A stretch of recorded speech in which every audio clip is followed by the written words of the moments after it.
Bismillah, Assalamualaikum warahmatullahi wabarakatuh. Ketemu lagi di channel kesayangan kita, channel Senang Baca Buku, yang akan memanjakan teman-teman semua dengan bacaan buku-buku yang sangat bermanfaat. Ya, perkenalkan saya Kang Arifin. Saya memang hobi membaca yang akan yang tentunya membaca merupakan gerbang ilmu kita.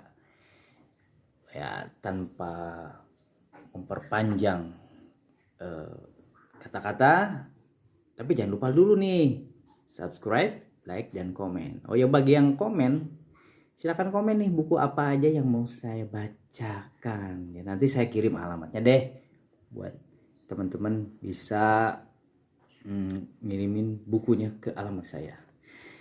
Oke, untuk hari ini saya akan bacakan buku tentang dahsyatnya 7 sunnah ya. Ini sangat bagus sekali. Di sini ada covernya tentang menjaga wudhu, tahajud witir, sifat salat berjamaah, tadabbur Quran, salat duha, puasa Senin Kamis, dan sedekah. Oke, ini dikarang oleh Fadlan Al-Ikhwani. Bismillah, mari kita simak ya. Tolong didengarkan, pasang kupingnya yang lebar. Pertama kita baca dulu tentunya daftar isi dong, ya kan, daftar isinya nih. Ya, yang pertama ini daftar isinya sunnah pertama, menjaga wudhu. Ya, kita simak aja ya, langsung ke halaman 13. Ini membahas tentang mengupas rahasia 7 sunnah. Poin-poinnya, sunnah yang pertama adalah menjaga wudhu. Kedua, salat tahajud dan witir. Sunnah yang ketiga adalah salat fardu berjamaah. Sunnah keempat, tadabbur Al-Quran. Sunnah kelima adalah salat duha. Sunnah keenam adalah puasa Senin Kamis. Dan sunnah ketujuh adalah bersedekah. Maksud daripada 7 sunnah ini bukan berarti mengecilkan sunnah-sunnah yang lain ya, tapi ini untuk kita lebih fokus, terutama sesuatu yang dapat kita laksanakan sehari-hari ya. Bismillah, mengupas rahasia 7 sunnah. Ada yang lebih penting daripada sekedar mengetahui dan mengamalkan 7 sunnah, yakni memperbaharui niat. Niat yang benar akan mengubah perkara kecil di mata manusia menjadi besar di sisi Allah Subhanahu wa Ta'ala. Sebaliknya, niat yang salah menjadikan perkara yang tampak besar di mata manusia menjadi kecil, bahkan nol di hadapannya. Dalam sebuah hadis qudsi, Allah Subhanahu wa Ta'ala berfirman yang artinya, "Aku adalah zat yang sangat tidak membutuhkan sekutu. Barang siapa mengerjakan amalan yang di dalamnya ia menyekutukanku dengan selainku, aku akan meninggalkannya bersama sekutunya." Hadis riwayat Muslim. Allah Subhanahu wa Ta'ala tidak mau disekutukan. Amal perbuatan yang niatnya bercampur karena manusia bisa sirna pahalanya. Maka sebelum mengupas lebih jauh tentang 7 sunnah ini, mari perbaiki dulu niat-niat kita. Walaupun 7 sunnah ini telah diterapkan oleh sebuah perusahaan besar dan mengantarkannya menduduki posisi sebagai salah satu perusahaan nasional terbesar, bukan berarti kita lantas salah niat. Artinya mengamalkan 7 sunnah karena mengejar kesuksesan duniawi semata. Bukan. Motivasi kita mengamalkan 7 sunnah ini kita niatkan semata-mata mencari keridhaan Allah Subhanahu wa Ta'ala, mengejar kedudukan yang tinggi di sisinya, sekaligus berharap syafaat beliau Rasulullah Sallallahu Alaihi Wasallam nanti di akhirat. Wudu yang terjaga akan membimbing kita agar berhati-hati dari dosa. Setelah dosa-dosa berguguran lewat tetesan air, Wudu yang terjaga akan membendung keinginan untuk kembali berbuat dosa. Ibarat pakaian yang sudah dicuci bersih, pasti tak akan kita biarkan terjatuh ke air comberan. Ya kan? Tahajud dan witir merupakan sholat malam. Kebiasaan Nabi Shallallahu Alaihi Wasallam yang istimewa. Bahkan kedua kaki beliau sampai bengkak lantaran lamanya berdiri. Salat malam adalah pembuka pertolongan Allah Subhanahu wa taala dan solusi bagi segala permasalahan hidup. Salat fardu berjamaah adalah seni leadership yang hebat. Selain itu, ia sangat dianjurkan untuk dikerjakan. Hingga beliau Shallallahu Alaihi Wasallam mengancam akan membakar rumah orang-orang yang meninggalkannya. Salat fardu berjamaah juga mengajarkan disiplin yang tinggi. Disiplin adalah salah satu kunci menuju kesuksesan hidup. Tadabbur Al-Quran akan menjadikan tilawah. Membaca Al-Quran kita merasa lebih nikmat. Tadabbur pahala dan keberkahan akan kita rasakan. Tadabbur Al-Quran adalah jalan untuk memahami dan mengamalkan isi kandungan Al-Quran. Hidup bersama Al-Quran akan mengantarkan kita kepada kebahagiaan yang hakiki. Salat duha adalah ajang merelakskan diri, menyegarkan stamina, mempersiapkan diri untuk melakukan produktivitas di tempat kerja. Salat duha juga berpengaruh pada kelapangan rezeki. Salat ini boleh dikatakan sebagai amunisi penjemput rezeki. Puasa adalah perisai diri. Bagi yang belum menikah, puasa menjadi peredam syahwat. Puasa juga sarana mempersempit jalan setan. Puasa adalah jalan memesan beburoyan. Puasa pada hari Senin dan Kamis berarti berpuasa saat amal kita dilaporkan.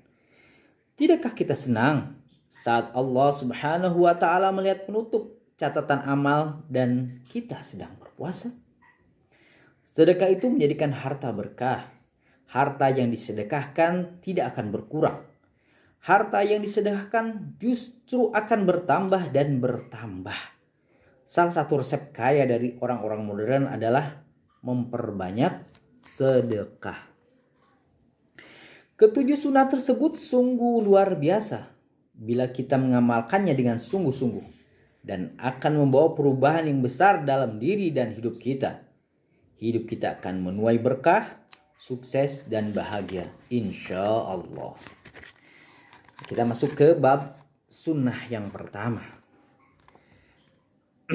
Menjaga wudhu. Rasulullah Shallallahu Alaihi Wasallam bersabda yang artinya, sungguh umatku akan dipanggil nanti pada hari kiamat dalam keadaan bercahaya di sekitar muka, tangan, dan kaki karena bekas wudhu. Karena itu, barang siapa di antara kalian sanggup melebihkan basuhan wudhunya, melebihi yang difardukan pada muka, tangan, dan kaki, maka hendaklah ia melakukannya. Hadis riwayat Bukhari dan Muslim. Menghapus dosa. Allah Subhanahu wa taala Maha Pengasih. Dia Allah Subhanahu wa taala memberikan nikmat kepada kita berupa wudhu. Saat segarnya air mulai membasahi kulit, dosa-dosa yang pernah kita lakukan rontok bersamaan dengan tetesan air yang jatuh ke tanah.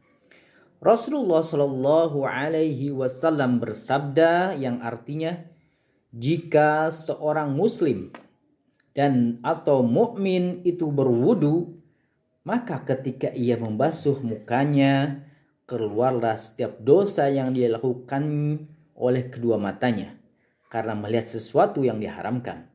Hilangnya bersama-sama dengan air itu atau bersama-sama dengan tetesan air terakhir jika ia membasuh kakinya. Maka keluarlah dosa yang diperbuat oleh kedua kakinya.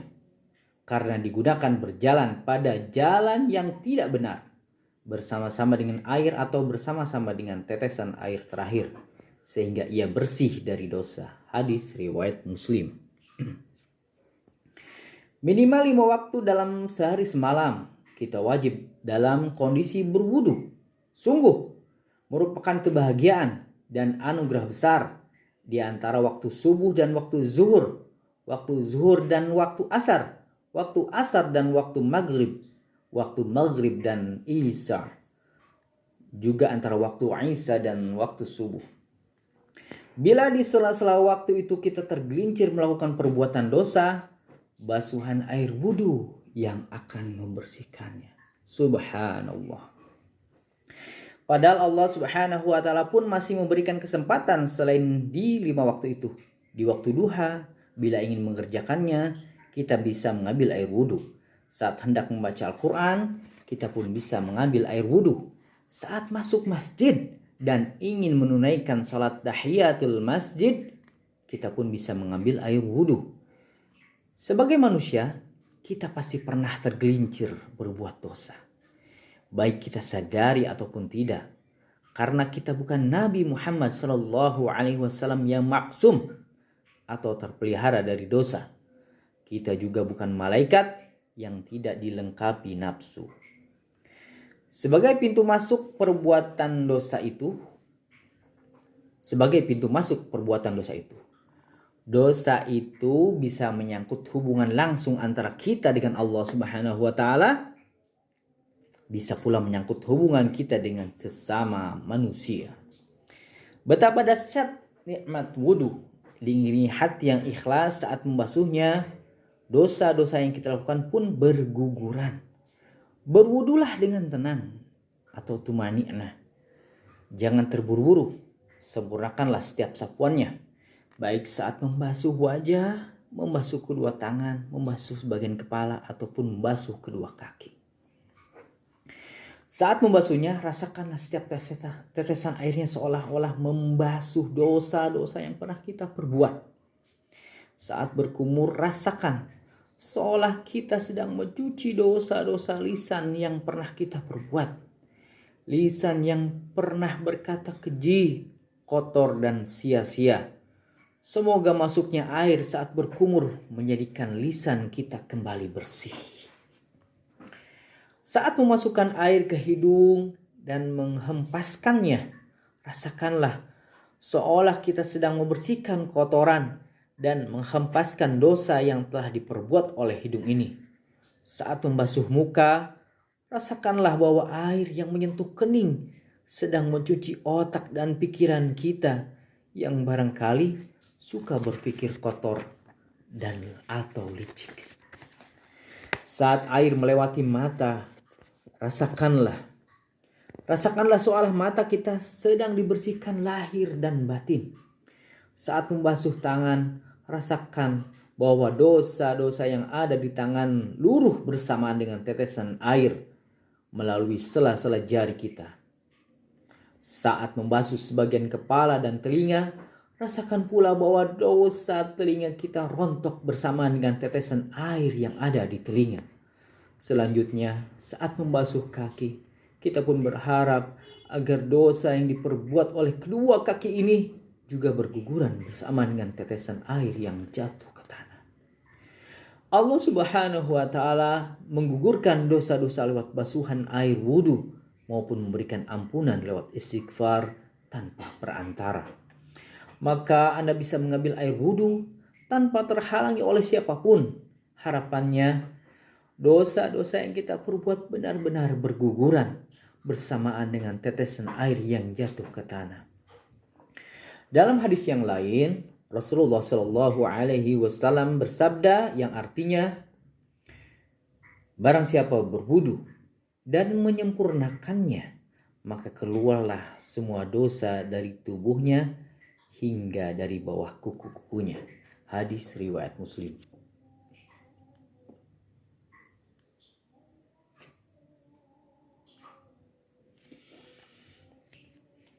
Yang kedua, dekat dengan Allah Subhanahu wa ta'ala.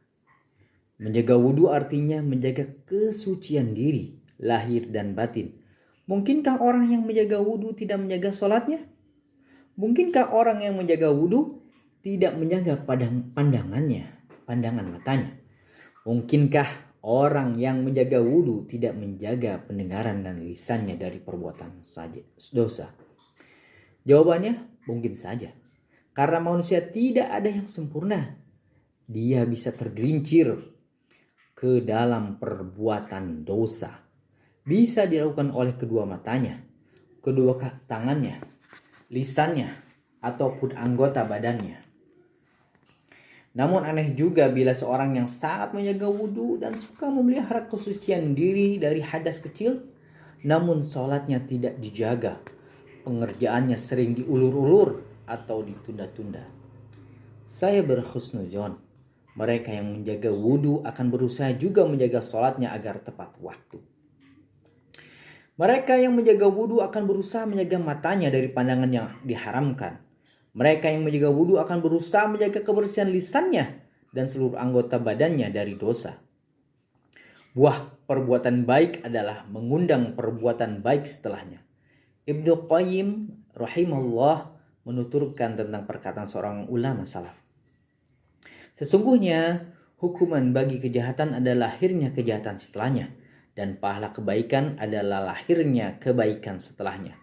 Lebih lanjut, beliau Ibnu Qayyim menggambarkan apabila seorang hamba melakukan suatu kebaikan, maka kebaikan lain yang berada di sampingnya akan berkata, kerjakanlah aku juga. Jika kebaikan ini dikerjakan, maka kebaikan yang lain akan mengatakan yang serupa. Demikian seterusnya, sehingga berlipat gandalah keuntungannya. Bertambahlah ketaatan dan kebaikannya. Demikian pula halnya dengan kejahatan, hingga ketaatan dan maksiat akan menjadi perilaku yang mendarah daging, menjadi karakter yang lazim dan watak yang permanen. Bila seorang mulai menjaga dirinya dengan sucian air wudhu, dia akan mulai berhati-hati dalam bertutur. Mengapa? Bukankah saat berwudhu ia berkumur dan membersihkan dosa lisannya? Akankah ia kemudian berkeinginan untuk melontarkan kata-kata keji yang mengandung dosa dan menyakiti hati sesama? Dia juga akan berhati-hati dalam memandang. Jangan sampai melihat sesuatu yang diharamkan oleh Allah Subhanahu wa taala. Bukankah saat membasuh muka, dosa-dosa yang diperbuat oleh kedua matanya berguguran? Akankah ia kemudian mengotorinya kembali? Mereka yang menjaga wudhu juga akan berhati-hati dalam mendengarkan sesuatu yang diharamkan. Setelah Allah Subhanahu wa taala membersihkannya melalui basuhan air wudhu di telinganya, ia juga akan menjaga tangan dan kakinya agar tidak terjerumus ke perbuatan dosa dan kemaksiatan. Air wudhu membasuh muka, tangan sampai siku, sebagian kepala dan telinga. Dilanjutkan dengan kedua kaki hingga minimal mata kaki. Semua dosa yang diperbuat oleh anggota tubuh itu yang mewakili semua organ tubuh akan berguguran bersamaan tetesan air wudhu. Namun kita tidak boleh mengklaim bahwa semua dosa yang kita perbuat terhapus bersih setelah berwudhu. Tentu saja tidak seperti itu. Bila kita terlanjur menyakiti hati sesama dengan kata-kata pedas, kemudian meninggalkan dia dalam kondisi menahan kemarahan karena dia tidak berani membalas, kemudian kita pulang dan berwudhu, apakah lantas dosa di lisan kita terhapus? Padahal kita belum meminta maaf kepadanya. Maka menjaga wudhu adalah bentuk ikhtiar kita untuk menghapus dosa. Kita menjaga wudhu agar senantiasa bersih lahir dan juga batin kita. Bersih lahir dari kotoran dan bersih batin dari dosa. Kita menjaga wudhu juga memiliki harapan agar Allah Subhanahu wa taala memelihara kita dari perbuatan dosa. Dosa-dosa manakah yang benar-benar terhapus oleh air wudhu? Itu urusan Allah Subhanahu wa taala, bukan urusan kita. Kita hanya bisa melakukan upaya yang diperintahkan secara lahir, membasuh muka hingga kedua kaki.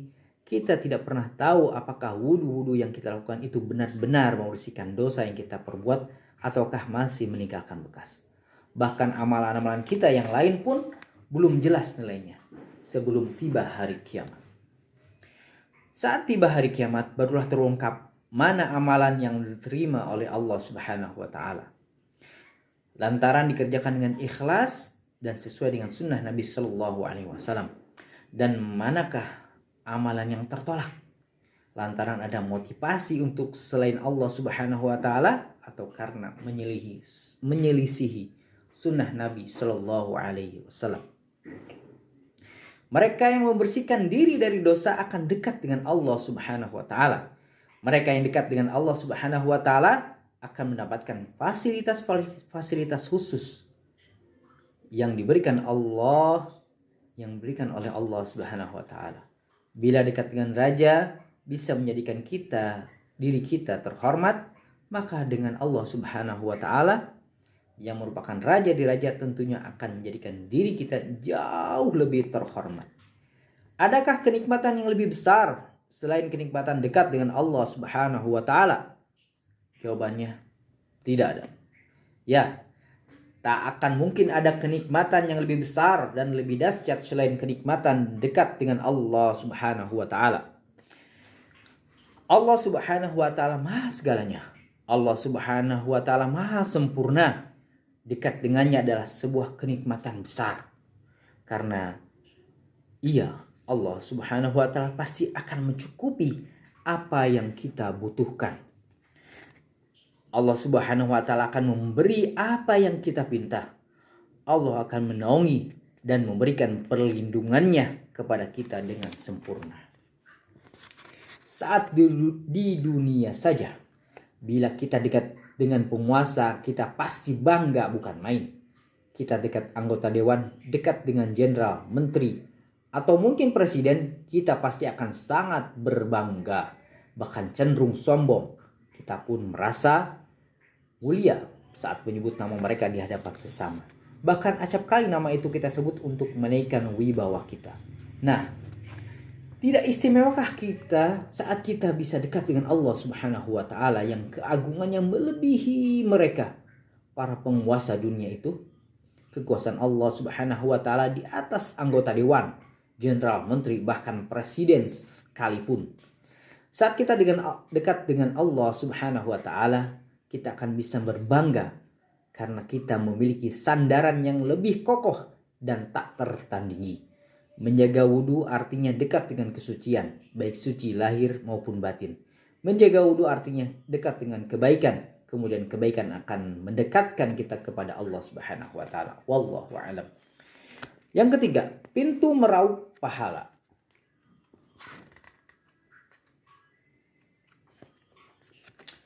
Bila memiliki wudhu, kita bisa langsung sholat tahiyatul masjid saat memasuki masjid. Kita juga bisa langsung menunaikan salat fardu berjamaah saat iqamah berkumandang. Terlebih bila berada di masjid umum, di mana para musafir banyak singgah. Kita tidak perlu mengantri mengambil air wudhu yang bisa menyebabkan terlambat. Melakukan takbiratul ihram bersama imam. Kita juga bisa langsung menempati syaf paling depan yang mengandung keutamaan. Saat ada musyaf dengan memiliki wudhu, kita pun bisa segera mengambilnya tanpa ragu kemudian membacanya atau bertilawah. Bila saat itu waktu wuduha, kita juga bisa langsung berdiri untuk menunaikannya. Bila saat itu kita berada di kendaraan umum sedangkan kesulitan untuk mengusahakan air, kita pun bisa langsung sholat di atasnya karena masih memiliki wudhu. Singkatnya, senantiasa menjaga wudhu akan menjadikan diri kita berpeluang meraup kebaikan dan pahala sebanyak-banyaknya. Pahala itu kita butuhkan saat tiba di hari kebangkitan, hari kiamat. Pahala belum tampak saat kita masih berdomisili di dunia. Sehingga bila kita melihat ada dua orang, misal Ahmad dan Bahlul, berjalan beriringan, kita tidak bisa menilai si Bahlul banyak dosanya dan si Ahmad banyak pahalanya. Mengapa? Karena pahala dan dosa belum ditampakkan dampak dan akibatnya. Alhasil, antara orang yang banyak dosa dan orang yang banyak pahala sulit sekali untuk dibedakan. Ini pula yang menjadikan sebagian orang enggan melakukan kebaikan yang mendatangkan pahala. Itulah tabiat manusia. Lebih tertarik terhadap sesuatu yang konkret daripada yang masih tersembunyi. Kalau saja pahala diwujudkan dengan benda konkret yang menarik, niscaya mereka berlomba-lomba mengerjakannya. Sebaliknya, bila dosa diwujudkan dengan benda konkret yang jelek, mereka pun akan berpikir puluhan kali untuk melakukannya. Semisal, pahala diwujudkan uang dan dosa diwujudkan bau busuk. Pasti orang akan berlomba-lomba berbuat baik yang mendatangkan uang dan enggan berbuat buruk yang mendatangkan bau busuk. Memang saat ini pahala dan dosa itu belum nampak. Namun, saat hari perhitungan tiba, pahala dan dosa itu akan nampak sejelas-jelasnya. Si pendosa akan menjadi makhluk yang menyesal, sedangkan si pembawa pahala akan berbahagia menikmati hasilnya. Nah, berwudu merupakan pintu untuk meraup pahala sebanyak-banyaknya. Karena dengan memiliki wudu, kita bisa melakukan kebaikan-kebaikan lainnya yang mensyaratkan wudu bila hendak mengerjakannya. Salat, membaca Al-Quran, ataupun tawaf adalah amalan-amalan kebaikan yang mensyaratkan wudu bila hendak menunaikannya. Saat memiliki wudu, diamnya kita di masjid dalam rangka menunggu datangnya imam juga terhitung salat. Rasulullah Shallallahu Alaihi Wasallam bersabda yang artinya, salah seorang di antara kalian terus-menerus berada dalam salat selagi salat itu menahannya. Tidak ada menahannya untuk balik kepada keluarganya kecuali salat. Hadis riwayat Bukhari dan Muslim. Dalam hadis yang lain, beliau Shallallahu Alaihi Wasallam juga bersabda yang artinya, malaikat memintakan ampun dan rahmat untuk seseorang di antara kalian selagi dia berada di tempat salatnya yang baru diselesaikan, selagi tidak berhadas. Malaikat berdoa, Allahumma gfir lahu, Allahumma fir lahu, Allahumma arhamhu. Ya Allah, ampunilah dia, ya Allah, rahmatilah dia. Hadis riwayat Bukhari. Kita bisa mengambil pelajaran berharga. Pertama, pentingnya berada dalam kondisi suci. Selagi menunggu sholat berjamaah didirikan, kita bisa mengisinya dengan sholat tahiyatul masjid, sholat sunnah qobliyah, sebelum fardu ataupun zikir sembari menunggu iqamah. Keadaan semacam ini dianggap berada dalam kondisi sholat. Subhanallah. Kedua, bila berhadas bersegeralah untuk mengambil air wudhu, masuk kembali ke dalam masjid, bukan menunggu saat sudah iqamah. Dalam sejarah kehidupan para sahabat, Bilal dikenal dengan amanan istimewanya, yakni menjaga wudhu. Rasulullah SAW pernah mengabarkan bahwa sandal Bilal sudah terdengar di surga, padahal saat itu ia masih hidup di dunia. Saat beliau bertanya amalan istimewa apa yang menjadikan dia mendapat kemuliaan semacam itu, Bilal pun memberikan jawaban bahwa dirinya sangat menjaga kesucian diri dengan wudhu. Bila berhadas, dia kembali mengambil air wudhu agar senantiasa dalam kondisi suci. Kemudian menunaikan sholat sunnah. Subhanallah. Bila Allah Subhanahu wa ta'ala memberikan keistimewaan kepada Bilal lantaran amalan istimewanya yakni menjaga wudhu, lantas apa yang akan kita peroleh bila mengikuti jejaknya? Setiap orang biasanya sudah memahami bahwa kebaikan akan membawanya ke surga dan keburukan akan menjerumuskannya ke neraka. Namun demikian, mereka yang dengan terang-terangan berani berbuat dosa bahkan di depan umum juga tidak sedikit. Salah satu faktornya karena dosa dan pahala itu belum tampak. Kalau pahala dan dosa sudah tampak di depan mata, para manusia akan sangat berhati-hati dalam berbuat. Pun bila pahala dan kebaikan menjaga wudhu ditambahkan di dunia, niscaya para manusia akan berlomba-lomba untuk melakukannya. Idealnya setiap kali berhadas, kita segera mengambil air wudhu. Mampukah kita melakukan hal itu seperti Bilal? Bila mampu, silakan mengamalkannya. Namun bila tidak, merasa sulit dan berat, kerjakanlah semampunya. Artinya usahakan untuk berwudu pada saat-saat tertentu. Tidak hanya saat hendak menunaikan sholat. Kita bisa mengambil air wudu saat hendak ke kampus, ke kantor, ataupun saat hendak melakukan aktivitas kebaikan lainnya. Seorang guru bisa mengambil air wudu sebelum mengajar. Seorang ustadz atau penceramah bisa mengambil air wudu sebelum menyampaikan tausiahnya.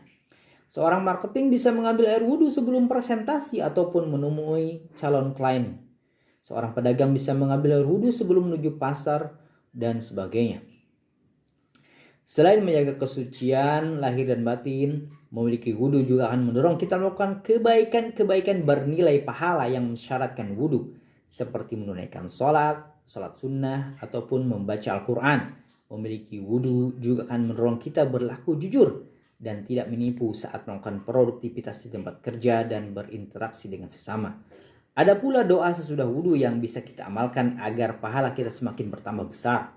Umar bin Khattab radhiyallahu an meriwayatkan bahwa Rasulullah Shallallahu alaihi wasallam bersabda yang artinya, tidak seorang pun di antara kalian yang berwudu dengan menyempurnakan wudu kalian kemudian mengucapkan asyhadu an la ilaha illallah wahdahu la syarikalah wa asyhadu anna muhammadan abduhu wa rasuluh. Aku bersaksi bahwa tidak ada Tuhan selain Allah Subhanahu wa taala, tidak ada sekutu baginya, dan aku bersaksi bahwa Muhammad adalah hamba dan utusannya, kecuali ia dibukakan pintu surga yang 8 yang bisa ia masuki dari manapun ia suka. Subhanallah. Itulah janji Allah lewat lisan Rasulullah SAW. Maka penting bagi kita yang belum menghafal untuk menghafalkannya, kemudian mengamalkannya agar wudhu kita lebih sempurna, sekaligus meraup keuntungan besar berupa surganya. Amin. Wallahu a'lam bishawab. Demikian pembacaan dahsyatnya 7 sunnah. Bab yang pertama yaitu sunnah yang pertama yaitu menjaga wudhu. Ya, sedikit review bahwa menjaga wudhu itu bisa menghapus dosa.